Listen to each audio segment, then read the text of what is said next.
Nah, akhirnya ketemu nih sama orang yang resign nih. Nggak resign lagi berarti kita kan. Harus klarifikasi kenapa resign ya. Berbagai tempat kerja dimasukin tapi ujung-ujungnya resign. Resign Kang ya. Why gitu.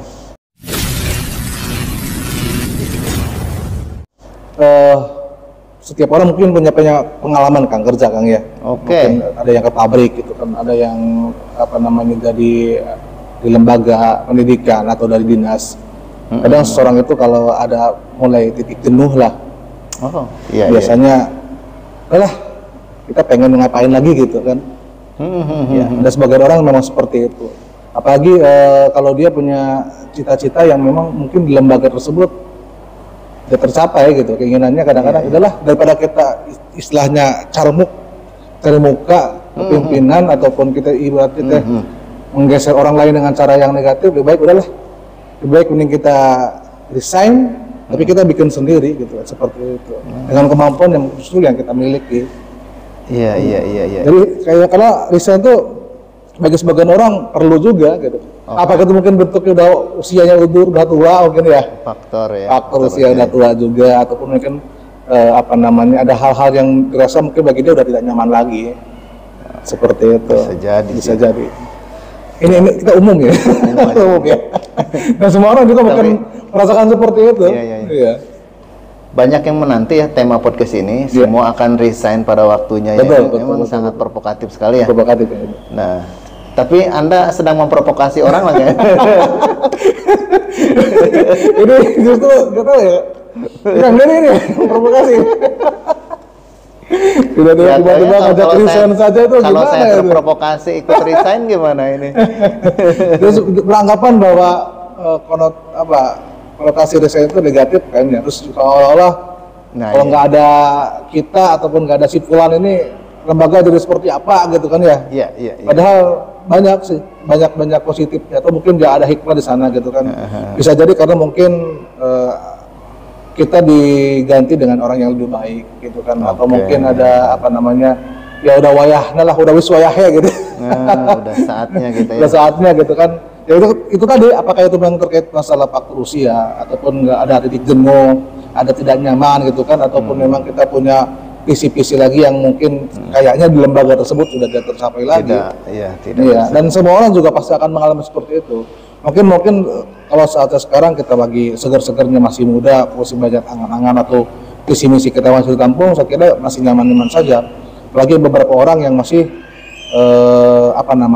tergantung dengan lembaga yang bisa memberikan dia support besar, atau karyawan pabrik lah yang mungkin gajinya besar gitu kan ya, seperti itu, sehingga nyaman bagi dia itu nggak masalah. Cuma ada beberapa orang yang mikir ini tidak hanya soal uang saja gitu kan, ini tidak hanya saja masalah kenyamanan saja, tapi ada kegelisahan di sana yang kadang-kadang kalau di sini kita nggak bisa ngapa-ngapain gitu loh. Seperti itu kan. Jadi ya udahlah, kita cabut aja lah ke lembaga, ataupun kita bisa bikin lembaga sendiri, seperti itu sebenarnya. Mohon maaf, kayak PNS juga kan, kalau udah pensiunan juga pasti dia mikir pengennya apa gitu ya. Minimal dia punya pensiun juga, nggak mungkin dia terus ngambil pensiunan ya. Mungkin dia pengen minimal jadi wirausaha lah gitu kan, seperti itu ya. Ataupun karyawan pabrik, dia pasti ngumpulin uang, cita-citanya pengen punya usaha apa gitu kan. Nggak mungkin dia terus-terusan di pabrik gitu kan, seperti itu. Ini sedikit agak out of topic ya, kalau yang tadi, karena saya disinggung masalah PNS terus saya dapat insight, dapat wawasan bahwa jangan memulai bisnis usaha itu ketika pensiun. Betul. Wah, itu sangat berbahaya sekali. Usia udah segitu, terus sudah terbiasa dengan pola birokrasi yang mudah. Tiba-tiba harus jungkal balik, jumpalitan di bidang wirausaha bisnis. Itu tidak mudah. Bisnis itu kan, tahu sendiri gimana penghasilannya gak jelas ibaratnya ya. Nah, itu katanya ya, kalau mau memulai usaha itu bukan ketika pensiun atau menjelang pensiun gitu. Jadi saya juga sebetulnya udah warning nih, di usia saya yang 40 ini saya sebetulnya seenggaknya sudah punya planning ya, sudah punya strategi ketika saya pensiun tuh memang saya sudah seperti ini. Namun ya tetap dikembalikan kepada Allah Jalla Jalaluhu ya. Betul. Kita hanya kewajiban untuk berikhtiar sih Kang sebenarnya. Kita punya yang lain punya cita-cita, punya rencana, cuman kan Allah yang berkehendak ya. Tapi kan juga itu harus dipersiapkan dari diri kita sendiri. Allah nggak mungkin kasih jalan kalau kita memang nggak punya persiapan gitu kan. Mau apa? Intinya ya gitu. Kalau Ustaz kalau kita ngambil dari perkataan Ustaz gitu kan, dalam artian ya ambil ya syukuri udah, terima ya syukuri udah, ngapain lagi? Sampai kita terus belajar di sana gitu kan. Mungkin Allah belum ngasih saatnya pada kita, tapi seiring berjalannya waktu kalau kita memang udah siap mentalnya, siap segalanya, mungkin akan dikasih jalan juga. Jadi resign itu memang tidak sesuatu yang negatif lah. Ya, bisa jadi memang itu progres gitu kan. Dan itu orang-orang yang siap, maksudnya seperti dia mau apa gitu setelah resign, maksudnya itu kan.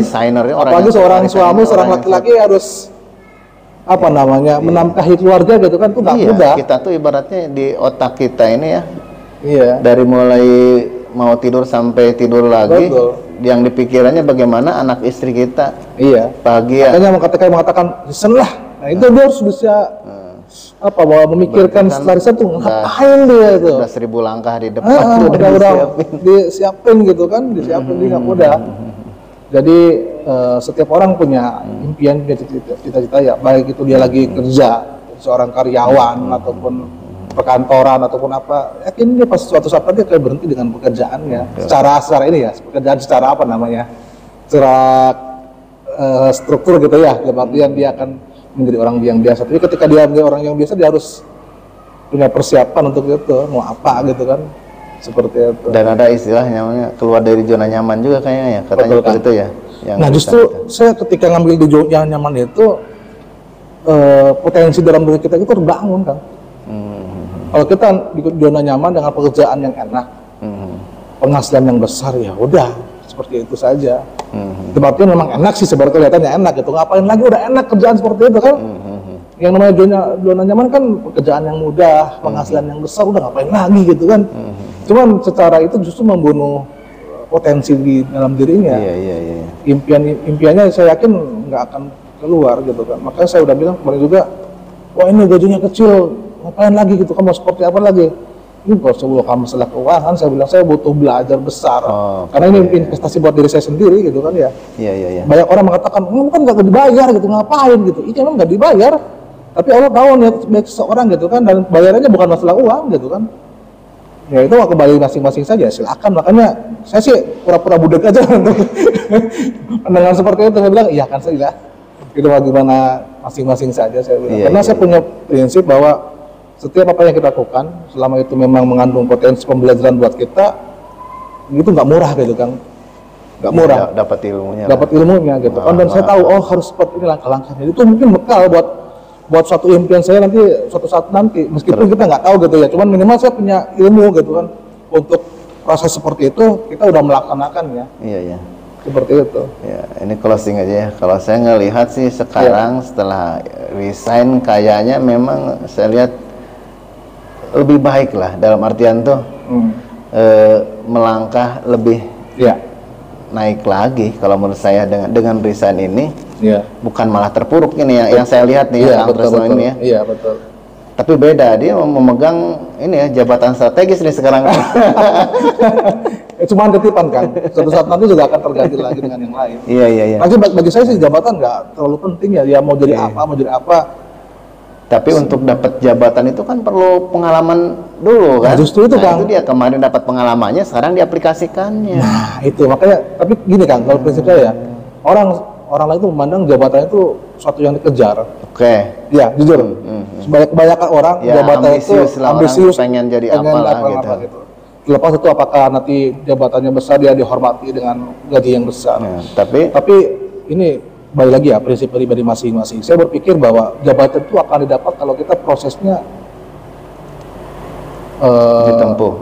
ditempuh dengan cara yang baik, dengan etiket yang baik, dengan dengan sendirinya dia akan datang sendiri kan. Iya, karena orang juga melihat oh ini kayaknya berpotensi nih untuk memangku jabatan ini. Saya dari jabatan seperti ini pun juga tidak diniatkan dari awal, maksudnya enggak ngapain gitu kan, justru kita bantu saja dengan kemampuan kita. Selama orang-orang yang mau bantu pakai jasa kita, ya kita pakai gitu kan. Ataupun nanti dia dapat apa itu bonus aja sih sebenarnya Bang. Siap. Bahkan sudah jauh-jauh hari, ini tolong siapkan ya nanti buat mengganti. Barangkali nanti ada yang siap untuk ini, karena ini hanya sebatas batu loncatan dalam artian pembelajaran bagi kita. Entah itu kapan, tapi harus dipersiapkan gitu kan. Dan saya nggak ambisius seolah wah ini Pak ini ya dapat jabatannya, enggak, bagi saya itu biasa saja. Berat juga sih kalau kita mempertahankan jabatan itu, nanti kalau suatu hari nanti diganti gimana? Nah ya, makanya saya nggak terlalu memikirkan, bahkan saya menawarkan diri, orang nanti persiapan untuk digantikan ya, dia bilang, udah jauh-jauh hari, nah itu harus disiapkan. Kita tinggal kasih apa namanya sistemnya saja supaya nanti ada penerus gampang dia ngejalaninnya. Dan bagi saya itu sedekah gitu kan, sudah apa buat saya gitu seperti itu. Oke, closing nih, udah gaduh nih. Siap. Dulu resign dari lembaga keuangan itu singkat aja. Kenapa itu? Itu prinsip hidup Kang. Setelah ikut ngaji gitu kan kita mau tidak mau ya udahlah. Iya. Karena itu berkaitan dengan keyakinan ya. Jadi jumping banget tuh sampai keluar ya. Dan semua orang juga yang udah lumayan kan penghasilan mungkin. Ya, dan semua saya yakin untuk ex-bank juga untuk semua yang terlibat terus itu masalah kegelisahan saja. Dan itu kayaknya udah nggak mikir nanti enggak itu. Mau karena itu kaitannya dengan keyakinan dan keimanan Allah gitu. Langsung sandarkan ke Allah ya. Keluar terserah mau kerja apa, bismillah ya gitu ya. Betul. Bahwa siapa yang meninggalkan karena Allah ya udah ganti. Baik teman-teman. Jadi itu ya. Sip. Jadi resign itu ada yang memang harus dipikirkan dulu, ada yang resign nggak usah dipikirin, hajar keluar terus. Bismillah aja.